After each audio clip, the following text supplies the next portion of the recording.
Hello, everyone. I'm Ayodeji. I'm a developer advocate at Adyen, and this is my DevRel origin story.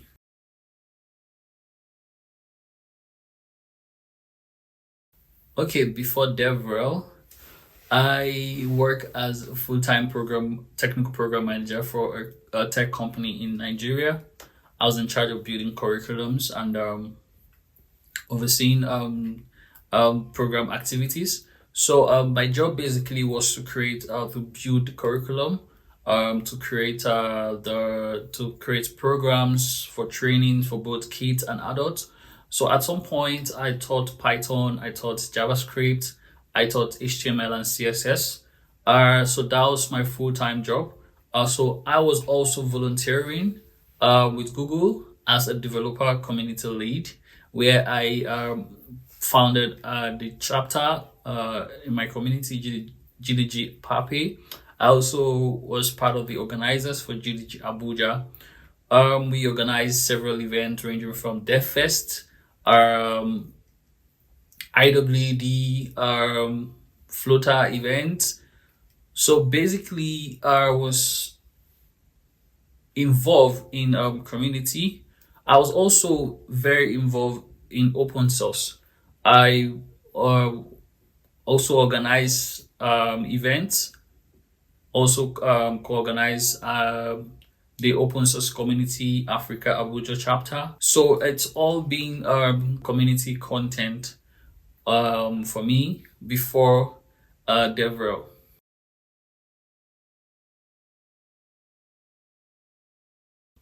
Okay, so I started to consider a career in DevRel when I saw that most of what I already do is what typical DevRel would actually do on a day-to-day basis. So I found out that I was passionate about community. I was passionate about content. I was passionate about teaching how to code. So that made me consider a career in DevRel. Even though at that point I had no complete knowledge of what a dev advocate and what they do on day-to-day basis.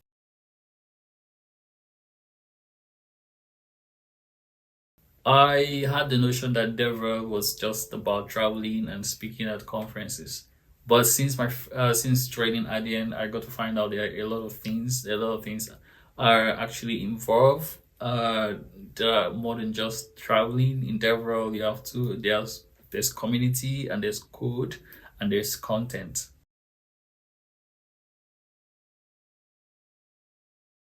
The traveling aspect. So obviously, I'm right because as a DevRel, external DevRel, you are likely to travel a lot and speak at conferences. So definitely, I picking that one as really something I'm right about in DevRel.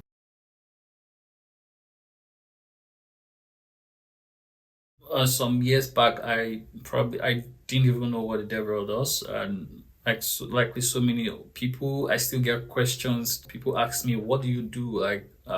This is my first time hearing something about Dev Advocate. Somebody even thought I probably am a lawyer for that defense developers. Okay, they actually write in a way. I read read books about DevRel. There's some amazing content out there about DevRel developer relations. There are websites dedicated to just information about DevRel. So I utilize that. Also, it also helped me a lot in preparing for my current role.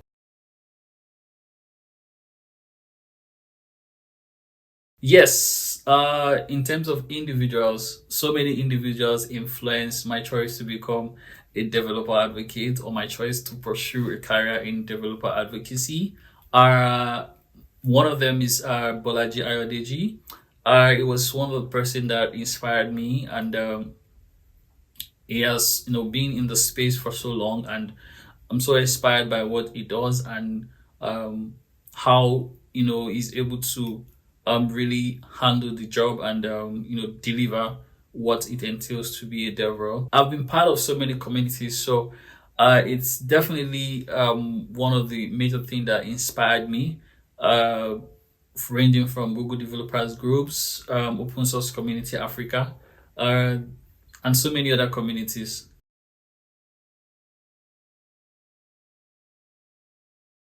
How I found out about the role I ended up getting. So during my trip to Lagos, we to us Open Source Community Africa event where I was a speaker. I got the opportunity to meet Bolaji Ayodeji. We shared our experience in terms of community building, community management, and I also learned from him on his role as a DevRel because I was so much interested in becoming a dev advocate that I never missed the opportunity to get insights from people. So on our discussion, we got to find out about my experience as a community builder, as a speaker, my experience, my experience in that somehow relates to what dev advocate does. So he posted me on Twitter, and my current tech lead at Adyen got to find out about the tweet and shared the opportunity. So I applied, and yeah, I landed my first role as a developer advocate.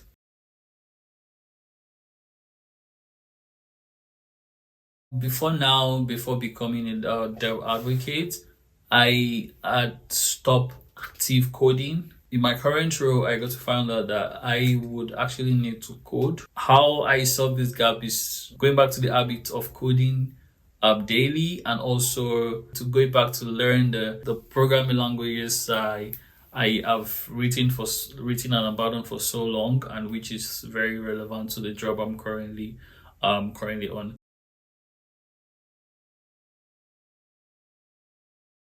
I love to share.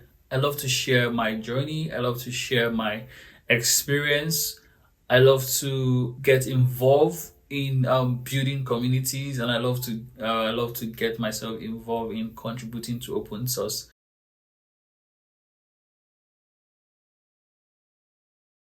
I had the best experience in terms of recruitment process. I applied and I got a response in about 24 hours. I went ahead to schedule my first interview. So from then we went on to have the technical interview, take home technical interview. There was a culture fit interview. From the culture fit interview, you go straight and you have an interview with the board member. So it was pretty straightforward and was very enjoyable all the way. I think what was good about my experience of the recruitment process was the fact that they were open to feedback. I had the opportunity to ask a lot of questions, and I saw a lot of things that I needed more clarifications on. I got good answers from the interviewer, so that's one good thing about the interview.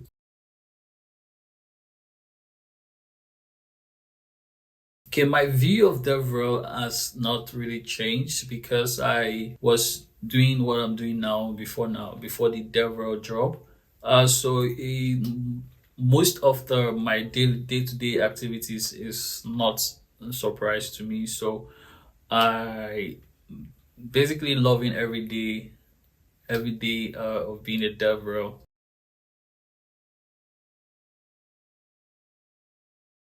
So my advice to DevRel of who out there is to just keep doing what you're doing.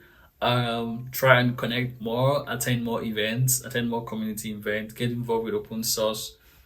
Keep If you're a content person, keep creating that content. If you're a community person, keep getting involved in this community, building communities. If you're a code person, you love to share what you do, you love to share your code, you love to share your technical knowledge. Keep doing that, and definitely read my resources about DevRel. Read resources about dev advocacy. Reach out to dev advocates. Have coffee chats with dev advocates. Get to understand their day-to-day activity. Get to understand what their job entails.